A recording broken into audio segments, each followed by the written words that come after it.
अस्सलाम वालेकुम everyone, hope you all are doing great. आज हम कॉन्स्टिट्यूशन ऑफ पाकिस्तान 1973 का पार्ट 1 पढ़ेंगे, जिसमें आर्टिकल 1 to 6 मेंशन है। टोटल जो है हमारे कॉन्स्टिट्यूशन में पार्ट्स 12 होते हैं, लेकिन इलेक्शन ऑफिसर के टेस्ट के लिए हमें पार्ट 1, पार्ट 2 और पार्ट 8 करना है। अच्छा, शेड्यूल्स इसमें टोटल पहले 7 थे, लेकिन 18th अमेंडमेंट के बाद 2 इसमें से ओमिट कर दिए हैं, तो अब जो टोटल शेड्यूल्स हैं वो 5 हैं। अच्छा, जो कॉन्स्टिट्यूशन का फर्स्ट पार्ट है वो इंट्रोडक्टरी पार्ट है। बेसिकली इस पार्ट में जो है हमारे 1 से लेके 6 तक आर्टिकल्स हैं। हम 1 by 1 सारे आर्टिकल्स को डिस्कस कर लेते हैं। मैं बिल्कुल ब्रीफ वीडियो बनाऊंगी ताकि सिर्फ इलेक्शन ऑफिसर के टेस्ट के हवाले से जो इम्पोर्टेंट पॉइंट्स हैं मैं आपको वही बता दूंगी। पार्ट 2 और पार्ट 8 के लिए आप मेरी वीडियो सीरीज़ जो हैं, लेक्चर सीरीज़, उसको आप विज़िट कर लें, तो उसमें आपको पार्ट 2 और पार्ट 8 भी मिल जाएगा। अच्छा, आर्टिकल 1 जो है वो रिपब्लिक एंड इट्स टेरिटरीज़ के हवाले से है कि पाकिस्तान के जो हमारी कंट्री है उसमें कौन कौन सी टेरिटरीज़ आती हैं। जैसे 4 हमारे सूबे हो गए, उसके अलावा 25th अमेंडमेंट से पहले ये बाकायदा लिखा हुआ था कि फेडरली एडमिनिस्ट्रेड ट्राइबल एरियाज़ भी पाकिस्तान में शामिल हैं ये टेरिटरीज़। लेकिन 25th अमेंडमेंट जो हुई थी वो आपके आर्टिकल 1 में की गई थी, और उसमें जो है फाटा को KPK के साथ मर्ज कर दिया गया। उसके बाद जी आर्टिकल 2 है आपका इस्लाम टू बी स्टेट रिलीजन। हमारा इस्लामिक मुल्क है तो आपका वज़ीर आज़म और प्रेसिडेंट भी मुस्लिम होने चाहिए। सेकंड जो इसमें एक अमेंडमेंट की गई थी सेकंड आर्टिकल में, ऑब्जेक्टिव रेजोल्यूशन, कि पाकिस्तान का मकसद क्या है। ऑब्जेक्टिव रेजोल्यूशन जो है पहले 1962 के कॉन्स्टिट्यूशन में और 1956 के कॉन्स्टिट्यूशन में इट वाज द प्रीएम्बल, लेकिन अब इसको जो है सब्सटेंटिव पार्ट बना दिया गया है कॉन्स्टिट्यूशन का। यानी जो है पहले ये प्रीएम्बल था, अब सब्सटेंटिव पार्ट है कॉन्स्टिट्यूशन ऑफ पाकिस्तान 1973 का। इसमें 2B जो है सुप्रीमेंसी ऑफ कुरान एंड सुन्ना के हवाले से है। फिर हम आ जाते हैं थर्ड आर्टिकल पे है।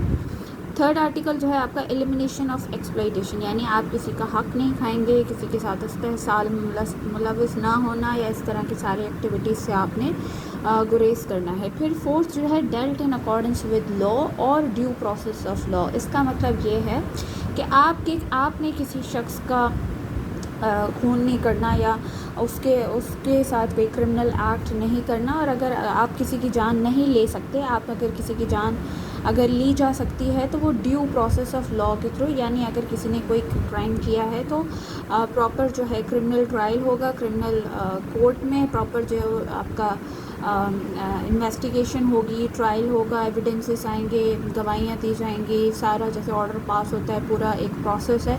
उस प्रोसेस के बाद अगर वो गिल्टी साबित होता है तो ही उसको जो है मौत की सज़ा सुनाई जा सकती है, अदरवाइज़ जो है आप किसी का इस तरह से मार नहीं सकते। तो dealt in accordance with law का मतलब, या ड्यू प्रोसेस ऑफ लॉ का मतलब ये है। फिर यहाँ पे 5th आर्टिकल है हमारा loyalty to state, obedience to constitution. आपने स्टेट के साथ लॉयल रहना है। कुछ ऐसे ग्रुप्स और फैक्शंस होते हैं कंट्री में जो कि स्टेट से जो है उनको कुछ ना कुछ इख्तलाफात होते हैं, लेकिन आपने ये बात हमेशा याद रखनी है कि आपने स्टेट के ख़िलाफ़ कभी भी बात नहीं करनी है। अगर आपको कोई ग्रीवेंसेस हैं, कोई आपके मसले मसाइल हैं, तो वो, या आपको कोई इश्यूज़ हैं, या आप कोई स्टेटमेंट देना चाह रहे हैं, तो आप जो है गवर्नमेंट की पॉलिसीज़ को डिस्कस कर सकते हैं। गवर्नमेंट की पॉलिसीज़ के हवाले से जो है आप बात कर सकते हैं कि इसमें ये मसले मसाइल है, लेकिन आप स्टेट को कभी क्रिटिसाइज़ नहीं कर सकते। You are suppose to be loyal with the state. फिर है 6th आर्टिकल हमारा हाई ट्रीज़न। हाई ट्रीज़न संगीन गद्दारी के हवाले से है। अब गद्दारी किस तरह की कि आपने जो है कॉन्स्टिट्यूशन को एब्रोगेट आप करें, सस्पेंड करें, पुट इन अबेंस करें, या उसमें कोई अमेंडमेंट कर दें। जैसे अभी एक मैंने अमेंडमेंट आपको बताई। अब ऐसा नहीं है कि ये जो 25th अमेंडमेंट हुई है फाटा मर्जर की फर्स्ट आर्टिकल में, तो ये अनकॉन्स्टिट्यूशनल है, नहीं।